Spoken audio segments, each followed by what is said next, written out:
Hola, hola, bienvenidas a este webinar en este día lunes. Extraño lunes, partimos con lluvia, ahora tenemos sol y bastante extraño. El día de hoy nos convoca un tema muy interesante, que está muy de moda, que son las inversiones en el extranjero. Para eso, hoy nos acompaña Sunilda Aguilar. Ella es la subgerente general de Círculo Verde, nuestro partner que ya estamos haciendo todos estos webinars de índole más teórico. Sunilda es contador auditor y es especialista en tributación, así que ella va a ser la encargada de darnos el tema el día de hoy. Recuerden, como siempre, las preguntas las dejan en la sección de preguntas del costado izquierdo de su pantalla. Cualquier comentario lo pueden dejar en el chat. Adicionalmente, les recordamos que tanto la presentación como el video van a estar el día de mañana disponibles en nuestra plataforma y en nuestros canales de YouTube. Bien. Así que, dicha toda la parte más administrativa, vamos a darle el paso entonces a Sunilda para que comencemos con la presentación el día de hoy. Hola, buenas tardes. Bueno, como decía Teresita, hoy día vamos a hablar un tema que está bastante en boga hoy en día, especialmente en Chile, desde hace un par de años se ha abierto mucho el mercado internacional. O sea, hoy día ya todas las comunicaciones son abiertas, por lo tanto las inversiones ya no se están haciendo solo en Chile, sino que a nivel mundial. Se nos ha facilitado la tecnología, se han abierto un poco más los bancos en cuanto a montos para enviar al extranjero, y eso ha hecho que las divisas que se están yendo hacia el extranjero han sido más recurrentes y montos más altos, y en el fondo ha llegado una cantidad mayor de personas. Hoy les voy a hablar de cómo afecta estas inversiones al extranjero, pero especialmente desde el punto de vista de las personas. Si bien vamos a comentar algunas cosas que pasa con las empresas, pero por ahora vamos a hacer hincapié en lo que pasa con las personas. Y en eso tenemos que tener, antes de empezar con esto, tenemos que tener claro que existen dos grandes obligaciones cuando uno tiene inversiones en el extranjero. Y una tiene que ver con la obligación principal, que es de declarar y pagar los impuestos cuando se generen rentas. Y la otra son obligaciones accesorias que tienen que ver con presentación de información al Servicio de Impuestos Internos para que esté informado respecto de lo que tenemos afuera, si hemos tenido utilidades, pérdidas, si nuestras inversiones son pasivas, y así otros datos, que incluso hay obligaciones con el Banco Central que las vamos a mencionar, porque hoy día nosotros vamos a ver especialmente lo que significan las inversiones en el exterior de las personas y de lo que es la presentación de la declaración jurada 1929 que vence ahora en junio de este año. Para empezar, lo primero que tenemos que tener en consideración son los conceptos básicos de la ley de la renta, y para eso hemos obtenido ciertos artículos en que se hablan de los conceptos que tienen relación con las inversiones extranjeras, porque hay muchos conceptos en la ley de la renta, pero nosotros vamos a tomar estos artículos que podrían afectarnos cuando estamos en una situación de análisis de una inversión en el extranjero. Lo primero, que no está aquí, pero es la definición de renta. Y yo creo que todos hemos aprendido en algún momento, ya sea en cursos contables, de tributaria o de economía, que renta es cualquier incremento patrimonial. O sea, es medir mi patrimonio en un momento 0 y compararlo con mi patrimonio en un momento 1 o 2 y ver si este fue incrementado. Significa que hay una renta, puede que no pase nada, que se mantenga, pero también existe el patrimonio negativo. Entonces, eso significa en la ley de la renta que estamos enfrentados ante una pérdida tributaria. En materia internacional tenemos que tener muy claro qué significa fuente de la renta. Y para eso en el artículo 10 se define lo que son las rentas de fuentes chilenas y la divide en dos grandes conceptos. Uno dice que son las rentas que provengan de bienes situados en Chile o de actividades desarrolladas en Chile. Por ejemplo, bienes situados en Chile cuando nosotros tenemos un bien raíz, una oficina, un departamento, un estacionamiento o una mina, entonces significa que tenemos un bien situado en el territorio nacional y todas las rentas que provengan de ello van a ser rentas de fuentes chilenas. Por otro lado, son las actividades desarrolladas en Chile, o sea, tengo un empleado en Chile, soy independiente y trabajo en Chile para una empresa chilena, aun cuando hay aquí algunas apreciaciones que vamos a ver más adelante, o cualquier otra actividad que se desarrolle en Chile y genere una renta, van a ser rentas de fuente chilena. Entonces, harta atención en lo que tiene que ver la situación de los bienes, dónde están situados y dónde están desarrolladas las actividades. Por su parte, el artículo 11 hizo una aclaración para ciertos ingresos en específico y que dijo que se entiende que están situadas en Chile las acciones de una sociedad anónima constituida en el país o los derechos sociales en el caso de las sociedades de personas. También se considera situados en Chile los bonos y cualquier otro título de deuda de oferta pública o de oferta privada. En el caso de los créditos, aquí hay que tener harta atención porque lo han ratificado los convenios de doble tributación, que dice que en el caso de los créditos, bonos y demás títulos o instrumentos de deuda, la fuente de los intereses se entiende que está situada en el domicilio del deudor, ¿ya? Y todo esto independiente de qué domicilio o residencia tenga el dueño de las acciones, el dueño de los derechos sociales o el titular de un bono o de un título de deuda. Entonces, artículo 10, artículo 11, tenemos que tenerlos claros cuando vayamos a analizar algún tema de inversiones en el extranjero. Otros artículos a tener en consideración, el artículo 3 y el artículo 4. Aquí hay que tener claro que el artículo 3 dice que en el caso de toda persona residente o domiciliada, o sea, puede ser cualquiera de las dos, domiciliada o residente, va a pagar impuestos en Chile sobre renta mundial.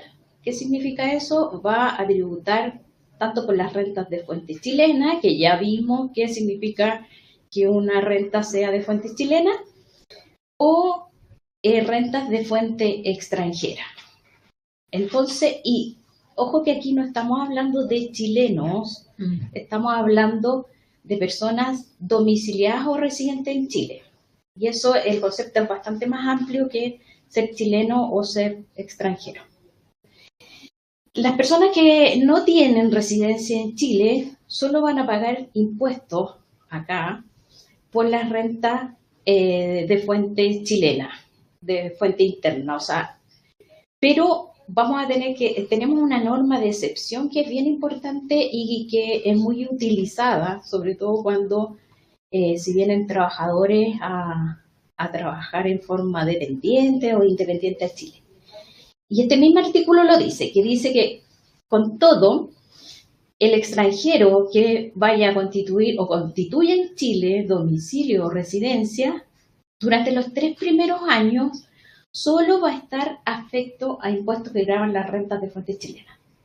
Y eso es bien importante porque son 3 años que le exime, siendo residente o domiciliado en Chile, le exime de pagar impuestos por renta mundial. O sea, solo paga en Chile, en principio, impuesto global complementario, también podría ser impuesto adicional, pero paga en Chile solo por las rentas de fuente chilena. Y esto es contado los 3 primeros años contados desde su ingreso a Chile. También se podría pedir prórroga, para eso hay que hacer una solicitud al director regional y que se supone que debiese autorizar en casos calificados. O sea, tiene que tener argumentos para pedir esa solicitud, porque lo más probable es que si no hay mucho argumento de decir que no tiene en el fondo intención de quedarse en Chile o algo así como argumento, o sea, que diga que realmente no está la familia o que ya se fue la familia y que por lo tanto le quedan pocos años, no sé, algo así. No, yo en la práctica no lo he visto, pero la norma dice que tiene que ser caso calificado.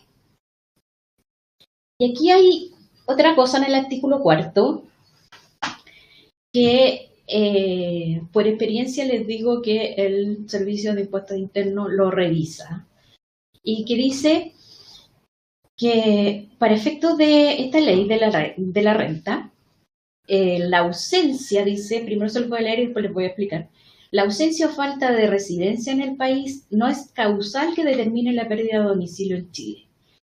¿Cuándo? Cuando la persona conserva, ya sea en forma directa o indirecta, el asiento principal de sus negocios en Chile.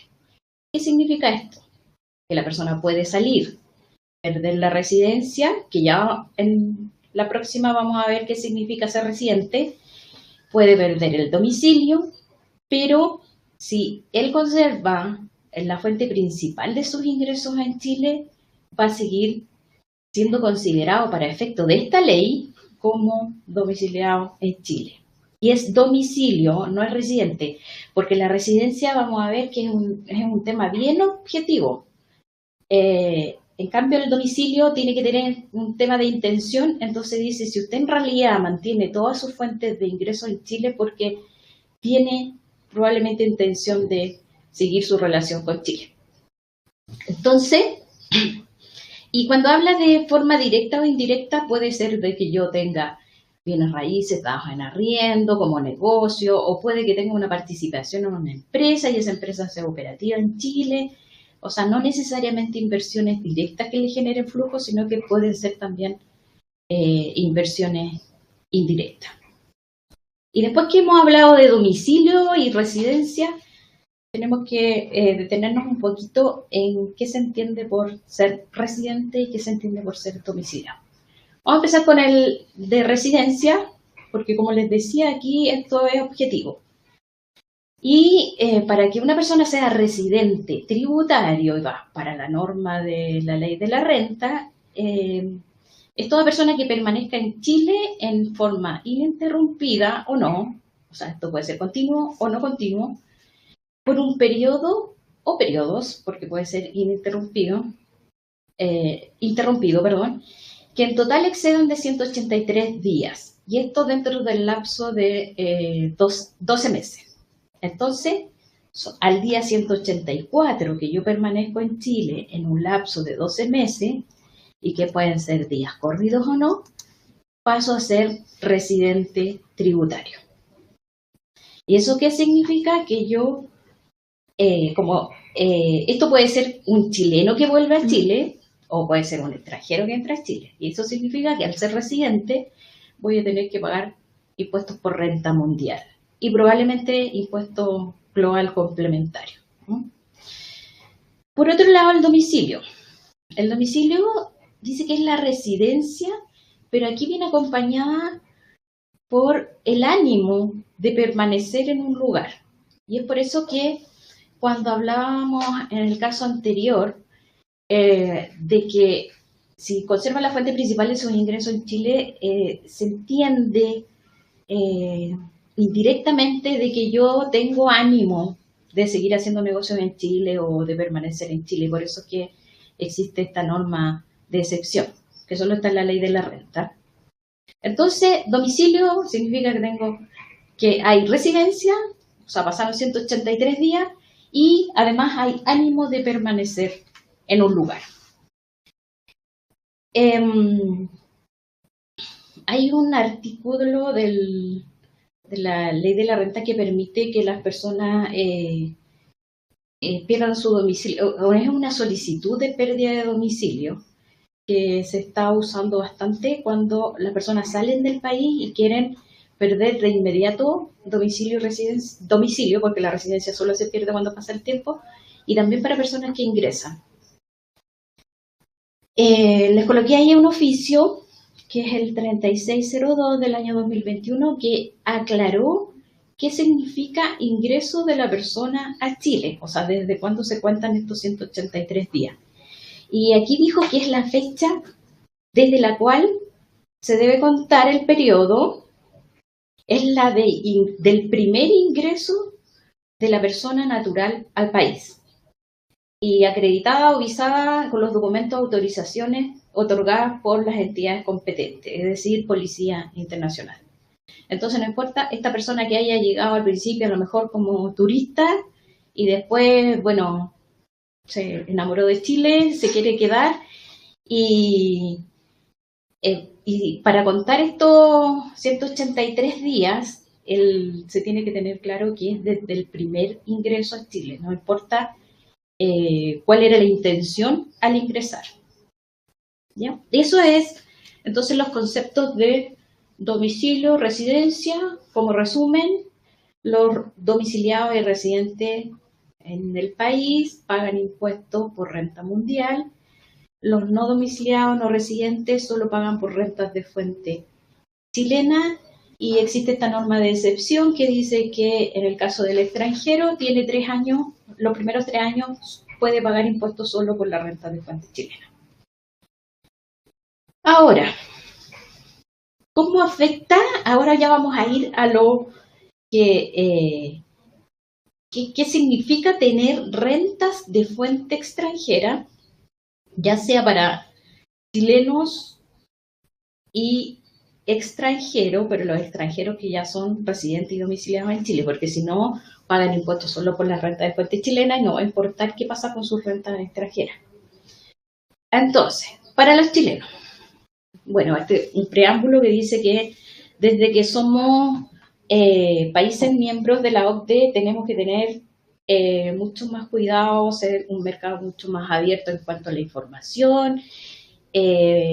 Para eso se modernizó el sistema tributario, se crearon las normas antielusión y se simplificó un poco el tema de las rentas de fuente extranjera.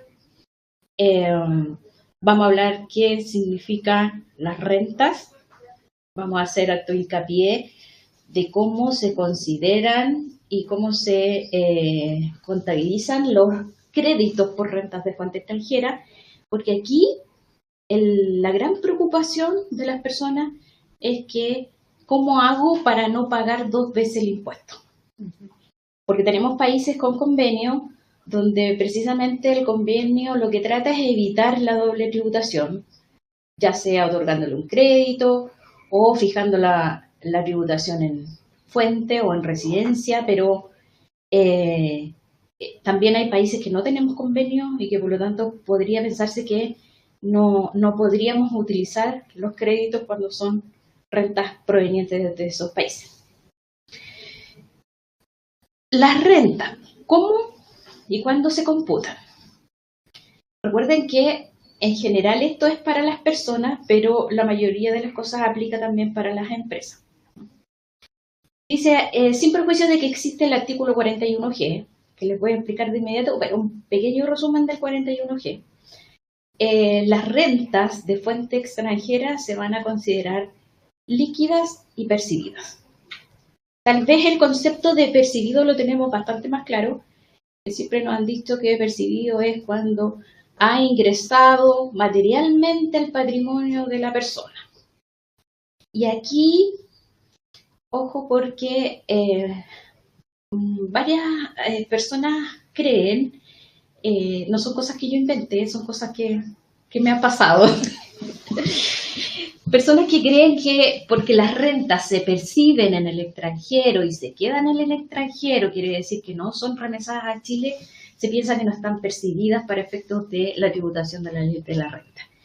Y no es una condición el que estén remesadas, son percibidas acá, en el extranjero, como por ejemplo una acción de Google, que la tengo probablemente en un purchase en Estados Unidos, y me da un dividendo, ese dividendo queda ya, incluso me toman otra inversión con él, o me lo traspasan a la cuenta corriente, pero eso para efectos tributarios ya está percibido, o sea, como dice su definición, ya ingresó materialmente a mi patrimonio, sea que esté en Chile o en el extranjero. Entonces, rentas percibidas. Lo mismo cuando hay compraventa de acciones. No así cuando yo tengo fondos o tengo acciones y que se van valorizando a precio cierre mercado, y en ese caso es solo una valorización, no se ha percibido la renta. Y líquidas, aquí en este líquido tenemos que tener cuidado porque no es líquida de gastos, es líquida de impuestos. Quiere decir que si esta renta pagó un impuesto en el extranjero, yo debiese considerarla líquida. Ahora, después cuando veamos créditos vamos a ver que tenemos que incrementar, pero si no utilizáramos créditos serían rentas líquidas. ¿Qué pasa con el 41G? Que el 41G vino como a solucionar un problema que había cuando las personas usaban una empresa para invertir en el extranjero, formaba empresa en el extranjero, entonces en ese caso ella era la que generaba rentas por inversiones, porque el 41G es de rentas pasivas, en general de rentas por inversiones, y como había una empresa que invertía, entonces no se generaba en Chile la tributación mientras no había remesas de utilidades. Entonces 41G lo que hace es que si yo tengo una empresa en el extranjero y solo se dedica a hacer tareas pasivas que no son operativas, en ese caso yo tengo que reconocer en Chile la renta no solo percibida, sino que también devengada. Tiene condiciones, tiene obligaciones de llevar registro, es casi un capítulo aparte el 41G. La forma y la valorización para determinar las rentas de fuente extranjera. Para el caso de las personas que no lleven contabilidad y generen rentas de fuente extranjera, siempre se reconocen pesos para efectos de la declaración de impuestos y de acuerdo con el tipo de cambio del cierre del ejercicio. Y esto es distinto a las empresas que van reconociendo a la percepción, al tipo de cambio de la percepción. Aquí al cierre. Se simplificó bastante el tema, y esto está en el 41B, inciso primero, y el 41A, número 7.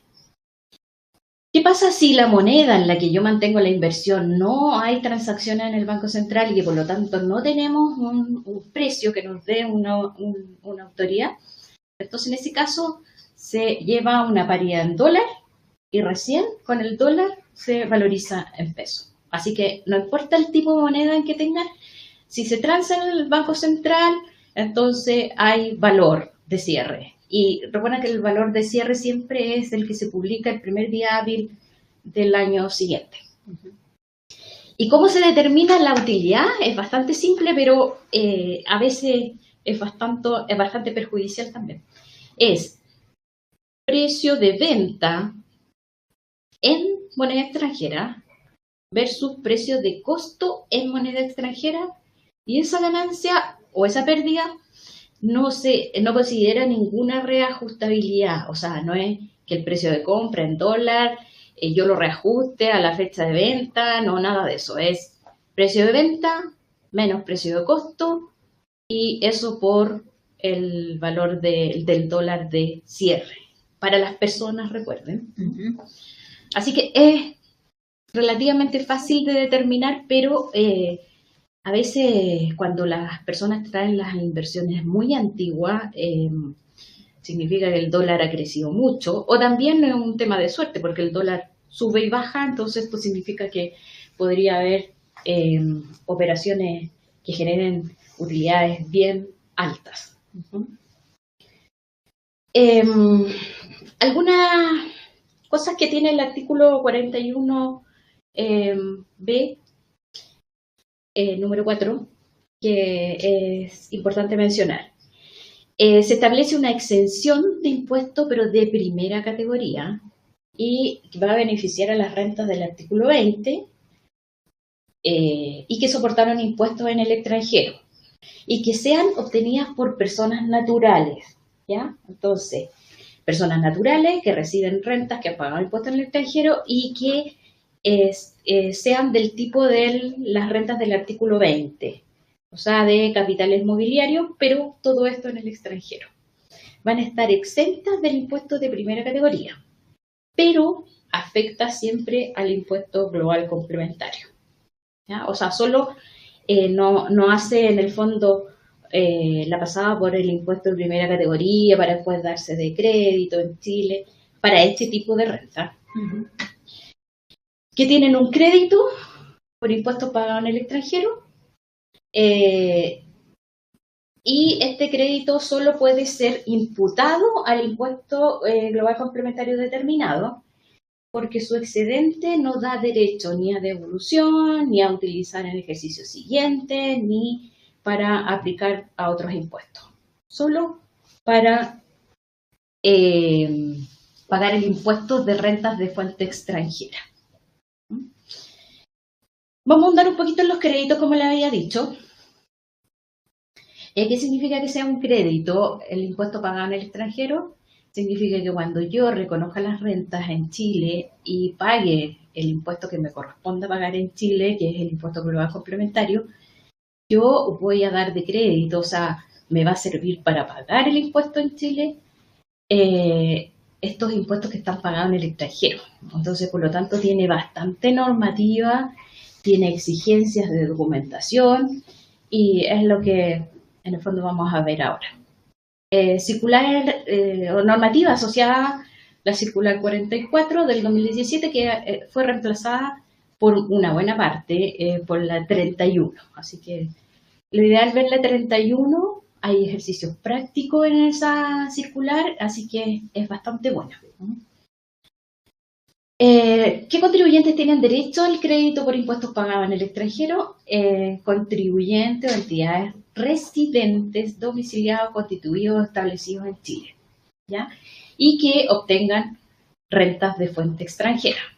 Y además que hayan soportado impuestos en el extranjero. Si no ha pagado impuestos en el extranjero, no tiene mucho sentido analizar un crédito, porque los créditos son por impuestos pagados. ¿Qué rentas? El 41A, y que por lo tanto esto da lo mismo que si es con convenio o sin convenio el país, va a permitir que se utilicen créditos por estos tipos de rentas: dividendos y retiros de utilidades, rentas por uso de intangible, rentas por prestación de servicios profesionales o técnicos o calificados como exportación, rentas del artículo 42, número 1 y 2, que son los sueldos honorarios, también tienen derecho a crédito. Las rentas de establecimiento permanente, las rentas pasivas, que ahí son algunas rentas pasivas, y las rentas provenientes de países con los cuales Chile haya suscrito un convenio. ¿Cuál es la diferencia? Que haya convenio o que no haya convenio, es que cuando hay convenio ya, aparte de estos ejemplos taxativos que indica el 41A, están todas las otras rentas. ¿Y qué otra renta podríamos pensar que se nos quedó fuera? Tenemos, por ejemplo, la ganancia capital, que no es una renta del 22. Tenemos la explotación de bienes raíces o los intereses. Entonces, cuando hay convenio, la cantidad o los tipos de rentas que podemos acoger y utilizar créditos son mucho más amplios. Importante que al principio habíamos dicho que se reconocen líquidas. Bueno, cuando nosotros ahora estamos diciendo que vamos a dar derecho, o sea, que la norma nos permite utilizar los impuestos pagados en el extranjero como créditos en Chile, vamos a tener que incrementar esta renta por el crédito disponible. Los requisitos. Primero, para que sea crédito deben tratarse de impuestos. No sirve otras cosas que no sean impuestos o cualquier otra rebaja que me hagan a mí a las rentas de fuente extranjera en el extranjero que no sean impuestos no nos van a servir. Debe ser un impuesto a la renta. A nosotros nos ha pasado mucho que, por ejemplo, la renta de fuente alemana pagan un impuesto subsidiario que es para los veteranos de guerra. Entonces, si bien no descuentan en la renta, pero no es un impuesto a la renta, entonces no se puede utilizar en Chile como crédito. Deben ser equivalentes o similares y se puede aplicar sobre resultados reales o una base presunta. O sea, podría haber en el extranjero una base presunta y que pague impuestos y que si nosotros estamos obligados a reconocerlo en Chile, podríamos utilizarlo de todas formas. Y deben formar parte de la base, o sea, tenemos que incrementar. Y aquí tenemos un tema que dice que tienen que haber sido pagados, retenidos o adeudados. Eso significa que podríamos utilizar créditos que aún no están pagados. Ahora, hay que tener cuidado con eso porque vamos a ver al tiro aquí que es la forma de demostrar. Entonces, ¿cómo demuestro cuando un impuesto no está pagado? ¿Cómo demostramos? Y esto era un gran problema hace un tiempo, pero ahora se ha simplificado bastante el demostrar impuestos pagados en el extranjero, primero porque la información a nivel de países se maneja bastante más. Uno puede pedir certificado a la autoridad extranjera. Chile está preparado para emitir certificados también, incluso a través de la web. Y además que nos bajaron un poquito los requisitos. Dice que, ¿cómo demostramos que un impuesto, para utilizar un crédito acá en Chile por un impuesto pagado al extranjero? Con el comprobante de pago o de retención del impuesto emitido por la autoridad tributaria extranjera, o sea, no cualquiera puede certificarlo, con la declaración de impuesto presentada al extranjero, porque aquí puede haber impuestos que me retuvieron y alguien los enteró por mí, o puede haber impuestos, hay muchos países que lo obligan a presentar declaraciones en el exterior, entonces pueden ser esa declaración, un certificado oficial emitido obviamente por la autoridad competente, y la norma aquí se amplió un poquito y dijo, o podrá acreditar los impuestos por cualquier medio de prueba legal. Tenemos que tener ahí, habla de prueba legal, así que hay que tener respaldo. Y para la acreditación, que esto también cambió, dice que es suficiente una traducción no oficial, a menos que a lo mejor estemos en otro proceso y que de fiscalización que sí requiera una traducción de una persona autorizada por el ministerio. Hay varias personas autorizadas en todo caso. Eso es fácil de hacer. Entonces, esos son los requisitos. ¿Cómo se determina el crédito? Esto como que es un tema bien resumido porque generalmente uno hace unas fórmulas bastante más largas de cómo determinar los créditos. Primero, tenemos que determinar la renta neta, que como su nombre lo dice, es netas de impuestos. Y aquí, si yo tengo muchas rentas, las sumo todas y considero, pero siempre netas de impuestos. Después, el crédito total disponible dice que es el tope o el menor valor entre estos dos topes, tope individual y tope global. Entonces, pero ojo, porque el tope individual además tiene otro tope interno que dice que el tope individual va a ser lo menor entre los impuestos soportados en el exterior o un 35% sobre la renta bruta. Y en ese caso hay que incrementar la renta neta y aplicarle el 35%. El menor de eso va a ser el tope individual. Y después va a haber un tope global y que corresponde al 35% de la cantidad que resulte de sumar, dice la renta neta, que era la que habíamos determinado al principio, con la cantidad menor de estos dos topes. La renta imponible, renta neta más el crédito total disponible. Hemos hablado de los créditos, pero es importante mencionar de que al igual que ciertas rentas en Chile, los impuestos en el extranjero también se generan en distintas condiciones. Por ejemplo, nosotros tenemos un crédito directo por impuesto de retención un crédito indirecto por impuesto corporativo, un impuesto indirecto respecto a entidades subsidiarias y un crédito por impuesto adicional. ¿A qué se refieren? Podrían haber todos de esto en una sola renta.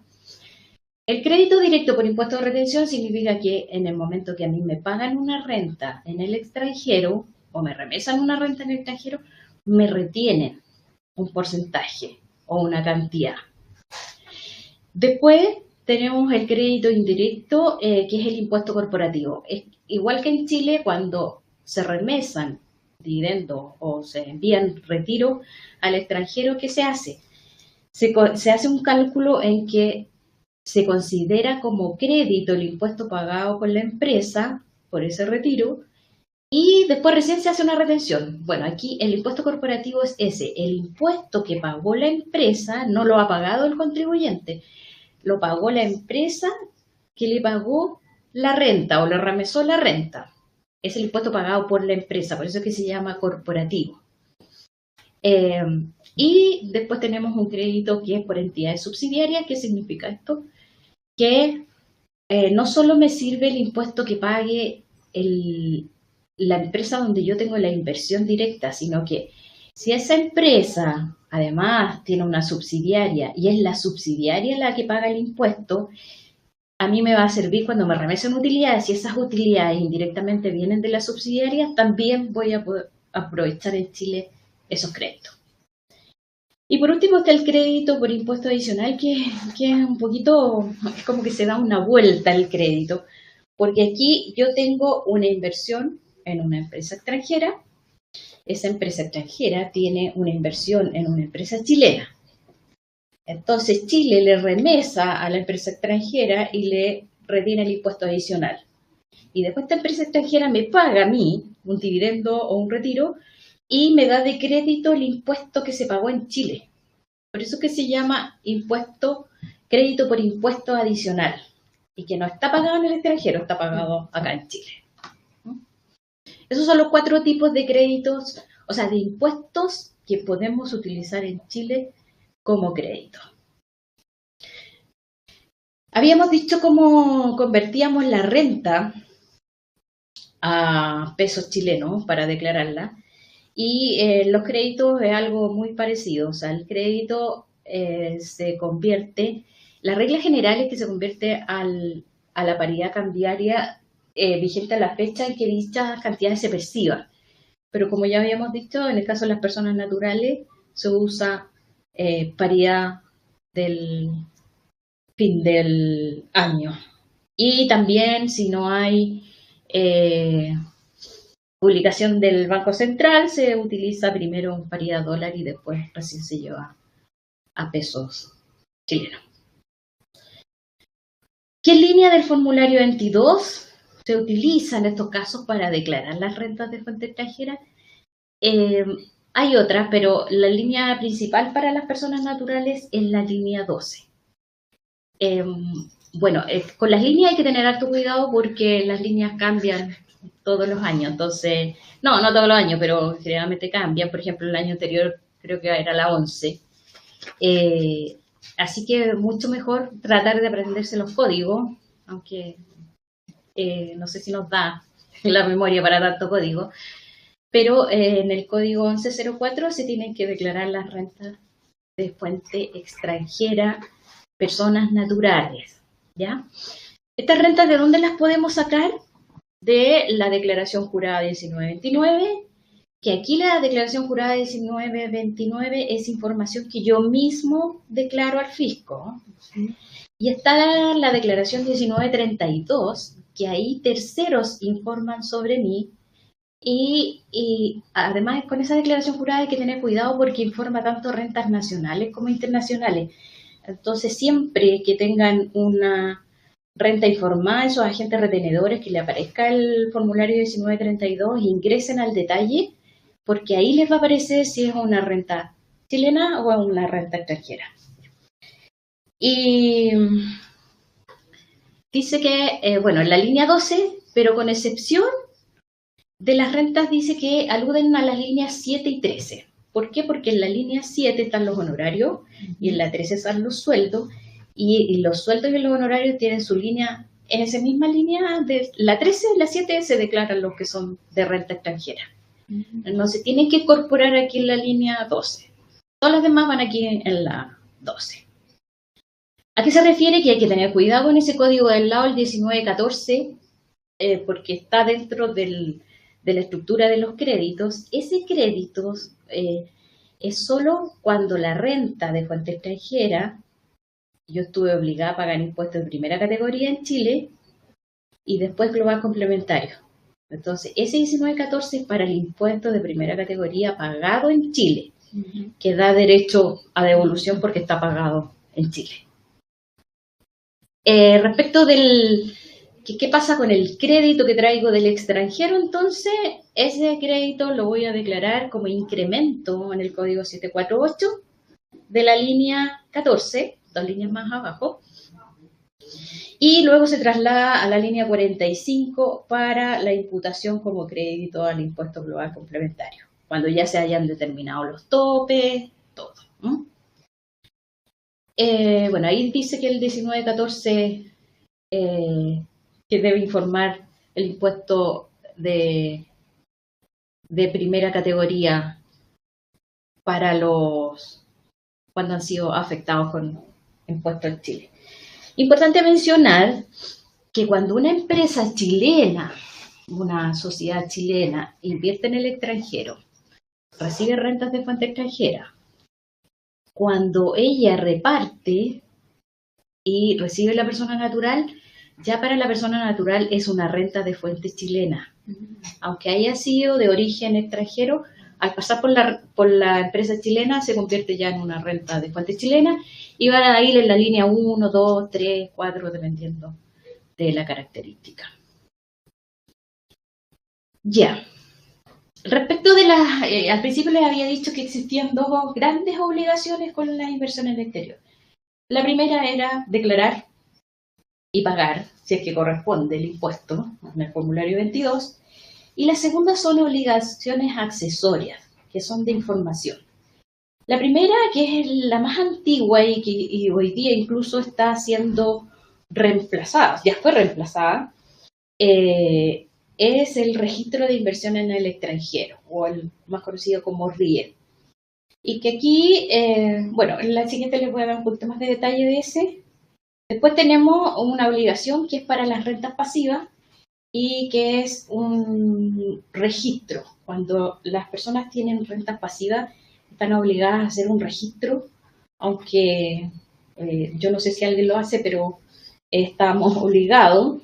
Después hay una declaración jurada anual sobre TRAS, cuando los TRAS están en el extranjero.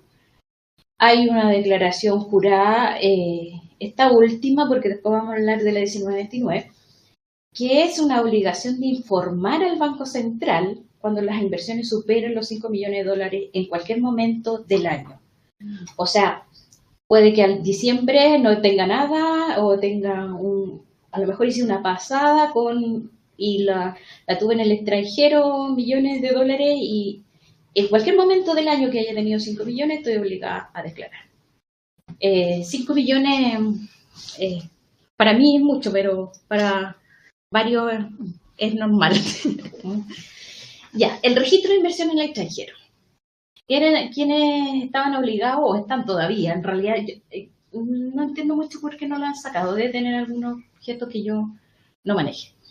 Los contribuyentes que realicen inversiones o que produzcan renta, pero esto era obligatorio solo cuando yo iba a utilizar créditos. O sea, era un requisito para que yo utilizara el crédito, tenía que tener la inversión ya inscrita. Y generalmente tenía que estar inscrita el año anterior, después hubo unas normas que flexibilizaron y permitieron que estuviesen inscritas después, pero nació una alternativa, que la alternativa es la 1929, que es la declaración jurada. Entonces hoy día no es obligatorio el registro de inversión en la medida que yo tenga hecha la 1929. Y aquí la sanción era importante, todavía es, si es que no presentamos el 1929 también. Si las inversiones mencionadas no se encuentran informadas en el registro, no se podrá usar los créditos por ellas generados. Y hay una multa también, pero Hoy día lo que más se usa es El crédito. la declaración jurada 1929. ¿Quiénes son los obligados?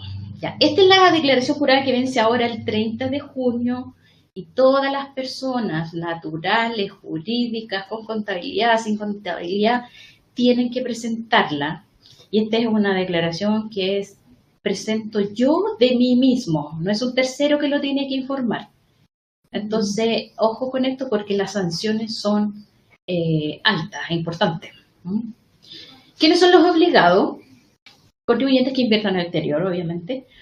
Dice operaciones en el exterior que deben ser informadas. Inversiones en el exterior, independientes si estas hubieran generado rentas en el ejercicio o no. Da lo mismo que si genera pérdida o operaciones que no requieren una inversión. Por ejemplo, presté un servicio, recibí un sueldo o cualquier otra renta que genere, no necesariamente que haya tenido la obligación de hacer una inversión. Y otras rentas de fuente extranjera, así que al colocarnos otra es como que ya van todas. Y aquí es importante porque muchas veces se cree que esta declaración, porque habla sobre operaciones en el exterior y muchas veces se cree que es por las rentas generadas. Y no, o sea, yo tengo que declarar rentas, si es que hubieron, saldos, pérdidas, pero especialmente saldo. Entonces, en la medida que tenga saldo, aunque no tenga rentas, tengo que informar. ¿Qué cantidades se declaran? Rentas del exterior, incluyendo las pasivas. Vamos a ver ahí el layout, que tiene una cosa especial para las rentas pasivas. Pérdidas o resultados negativos generados por el declarante, por operaciones en el exterior, obviamente, y otras rentas respecto de cualquier operación en el exterior. Ahí con el otro siempre nos incluyen todo. El plazo de presentación, 30 de junio. Todos los años, esto no es porque yo informé el primer año que tenía la inversión, los años siguientes me olvido. No, se presenta todos los años. Y aquí es donde les decía yo que hay una resolución, la 120 del 2016, dijo que se establece y dice que mediante la presentación de esta declaración se dará cumplimiento al deber de inscripción en el registro de inversión en el extranjero. Esto significa que al hacer la 1929 ya no estoy obligado a presentar el registro de inversión en el extranjero. Y miren las sanciones. Si no presenta la declaración, se presumirá, eso significa que igual permite una prueba en contra. Bueno, ahí dice, salvo prueba en contrario, que las inversiones en el extranjero constituyen un gasto rechazado. ¿Ya? La no presentación o presentación errónea, incompleta o extemporánea, o sea, se presentó fuera de plazo, la multa es de 0,5 UTM a un máximo de 100 UTA, más una multa del 5% al 20% de la diferencia de impuestos que resulten. Porque puede ser que aquí estemos declarando pérdida y no haya diferencias de impuestos. Por eso se puso ya en una multa que va a todo evento primero, de 5 UTM a 100 UTA. Y por último, esto ya es a otro nivel cuando ya estamos en un tema de delito probablemente tributario, la declaración maliciosamente falsa tiene una multa del 50 al 300% del valor del tributo eludido y presidio menor en su grado medio a máximo. O sea, de 541 días a 5 años. Vamos a ser famosos, sí. No cualquiera hoy día. Contribuyentes obligados, que ya los habíamos visto, pero aquí un poquito más aterrizado, dice contribuyentes con domicilio o residencia en Chile, incluyendo los patrimonios de afectación, que son los fondos mutuos, fondos de inversión públicos, fondos de inversión privados. Se exceptúan las administradoras de fondos de pensiones, pero aquí hay que tener cuidado porque, y lo mismo pasa con la... ¿qué dije? Pero las administradoras de fondos de pensiones están exceptuadas de presentar esta DJ, pero solo respecto de las inversiones extranjeras que tengan en los fondos que administran. Pero si ella, como AFP, como administradora, tiene sus propias inversiones en el exterior, tiene que informar igual su DJ 1929. Pero las del fondo no. y los establecimientos permanentes de entidades extranjeras y personas no residentes. Me queda tiempo, ¿cierto? Ya. ¿Qué rentas se declaran? Que ya la habíamos visto anteriormente, pero son rentas del exterior, sin importar que hayan sido remesadas o no al país, que habíamos dicho al principio, que se encuentren radicadas en el exterior o que hayan sido reinvertidas en el extranjero. Y aquí, en este caso, si yo genero una renta en el extranjero y la reinvierto, dice que estoy obligada además a volver a indicar que hice una inversión en el año. Las rentas pasivas, percibidas o devengadas por la entidad extranjera controlada. Recuerden que aquí las rentas pasivas eran las rentas, en general, si bien hay un listado de rentas pasivas, pero en general son las rentas por inversiones. Y se da especialmente en las entidades controladas. Las rentas percibidas o devengadas por un establecimiento permanente en el exterior, las pérdidas o resultados negativos generados por el declarante, para que veamos ahí que no solo se informan utilidades, también se informan pérdidas, y otras rentas respecto de cualquier operación en el exterior, cualquier otra. Todos los valores que se declaran en esta declaración jurada 1929 tienen que ser en pesos. Y se utiliza el tipo de cambio de cierre, tanto para las inversiones como para los resultados, que pueden ser ganancia o pérdida, para las rentas pasivas y también para los créditos, que es esta sección que vamos a ver ahora, que ya la habíamos comentado, cuáles eran los tipos de créditos que yo podía utilizar en Chile por impuestos pagados en el exterior o este impuesto adicional que se paga en Chile. Entonces, en esa sección, que es la del formulario 1929, voy a tener que informar en columna separada lo que es el impuesto a la remesa. En muchos países no hay impuesto a la remesa, solo hay impuesto corporativo. Así como también hay solo impuesto a la remesa y no hay corporativo. O hay de los dos también. Entonces, aquí se tiene que informar el impuesto que le afectó al momento que se remesó, se puso a disposición los fondos en el exterior. Después tengo que informar el impuesto a nivel de la entidad extranjera, que era lo que habíamos dicho, que es el impuesto corporativo. Y aquí también va el otro crédito que habíamos hablado, de que cuando se tiene inversiones subsidiarias, la inversión donde yo tengo mi fondo, tiene otra inversión y la subsidiaria es la que genera los créditos o el impuesto pagado, entonces aquí también va junto con el corporativo. Y después está el impuesto adicional pagado en Chile, que es cuando se pagó en Chile, se remesó al exterior y después de eso me vino a mí el crédito indirecto. Y por último, se informa el tope de crédito por impuestos pagados en el extranjero, que era lo que habíamos visto anteriormente cuando vimos los conceptos de renta neta, renta imponible y total de crédito total disponible. Y por último, el layout de la declaración. Primero van todos los datos de la operación y de la persona o entidad extranjera que nos pagó la renta o donde tenemos la inversión. En el tipo de operación hay varios conceptos: dividendos, intereses, mayor valor, remuneraciones, ingresos por actividades inmobiliarias. Nombre del fondo, cuando hay fondo, no siempre hay fondo. Nombre o razón social de la empresa en la que invertimos afuera. El tax ID, si es que lo tenemos, no es un dato obligatorio, la declaración igual sale si es que no tenemos el tax ID.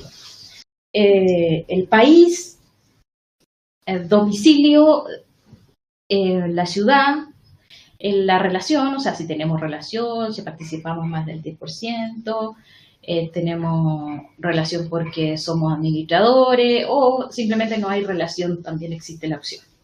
La participación quiere decir que el porcentaje que tengo de participación en la empresa extranjera, eso es para las inversiones directas. y el monto de la inversión actualizado al 31 de diciembre en pesos. Después tenemos una subsección que es las rentas del exterior, y aquí, como habíamos dicho, pueden haber rentas y pueden haber pérdidas. Y tenemos las rentas pasivas. Y en el caso de las entidades controladas, o sea, rentas pasivas y los establecimientos permanentes, tienen que llenar este registro adicional, que es una determinación de la base disponible. Y además informar si es que hay gastos rechazados, porque los gastos rechazados, aunque estén hechos en el exterior, tienen efectos en Chile. Y por último, lo que habíamos visto recién, que son los impuestos pagados o retenidos en el exterior, incluyendo el tope del crédito por impuestos pagados en el extranjero. Y eso es lo que corresponde a esta presentación. Importante, no olviden la declaración jurada 1929, incluso aunque tengan las inversiones a través de una empresa administradora chilena, porque sigue siendo una inversión en el exterior solo. Ellos son solo un vehículo de inversión y idealmente hoy día casi todas las administradoras están entregando la información, así que si se les complica pueden pedir a ellos ayuda. Hay algunas que incluso entregan la declaración jurada no hecha 100%, pero con al menos los valores que ellos manejan. Así que no, es importante que lo recuerden, importante que si se pagan impuestos en el extranjero no hay doble tributación, aun cuando no haya convenio. Muy pocas rentas, no habiendo convenio, no tienen derecho a crédito, pero la más masiva yo diría que sí. Así que eso es lo que podemos entregar por hoy. Bien, muchas gracias, Unilda, por la información. Vamos a pasar aquí a algunas preguntas que nos han dejado. Tenemos puntualmente dos tipos de preguntas muy interesantes. Miguel nos dice: tengo fondos mutuos en USA. En el 2024 hice un rebalanceo de mis fondos, o sea, bajé un poco los montos en un fondo y los puse en otro fondo. No los vendí, pero me hicieron pagar igual impuesto por ganancia de capital. ¿Eso es correcto? Sí, es correcto. En el extranjero, cuando yo tengo fondos, no funciona igual que en Chile, que existe una norma de reinversión. En el fondo yo postergo, yo me puedo cambiar de fondo, me puedo cambiar de administradora y no pasa nada mientras yo firme un MLT.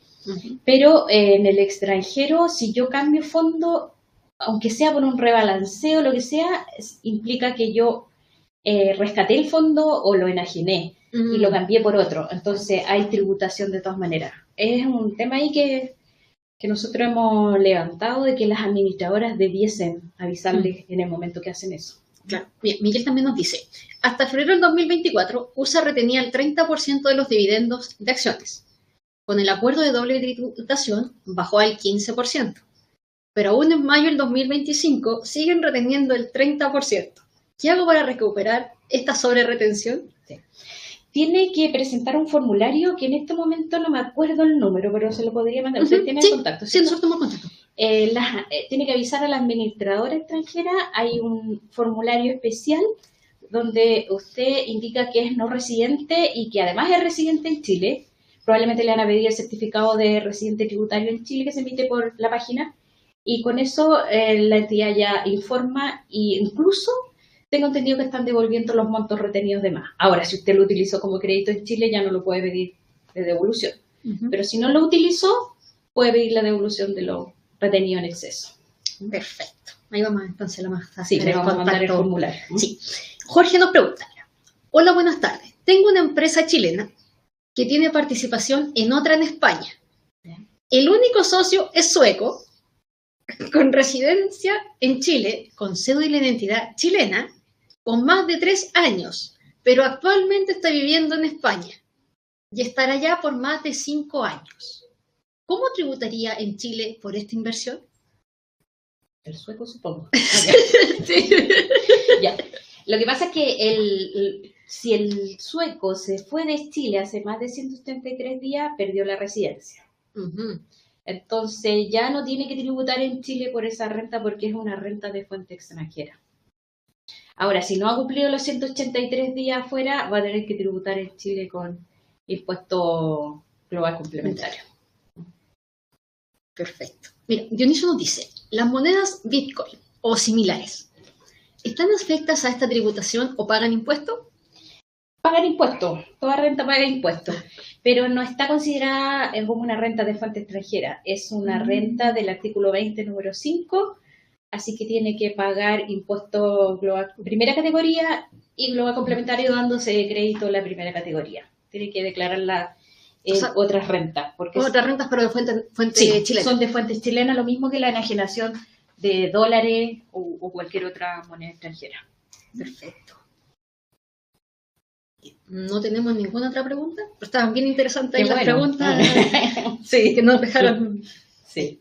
Entonces ahí a Miguel le vamos a quedar debiendo cuál es el formulario para que esté ahí atento al correo. Sí, lo vamos a contactar. Se lo vamos a mandar, ¿no? ¿Ya? Así que, bueno, no habiendo más preguntas y siendo la hora, le agradecemos a Sunilda esta información. Recuerden estar muy atentos, que tienen que presentar la declaración jurada, que no se les pase, pónganse un recordatorio. Y yo, recordando siempre, el plazo es hasta el 30 de junio, no el 30 de junio. ¿Cierto? Sí, es un tema siempre en la experiencia con la página del servicio, así que... Así es. ¿Ya? Así que tomen todas las precauciones necesarias. Así es. Bueno, muchas gracias por su participación.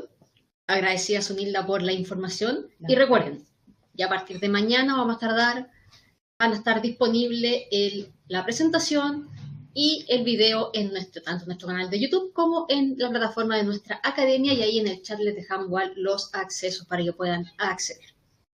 Como siempre, agradeciendo su participación, nos vemos en una próxima oportunidad. Que estén muy bien. Hasta luego.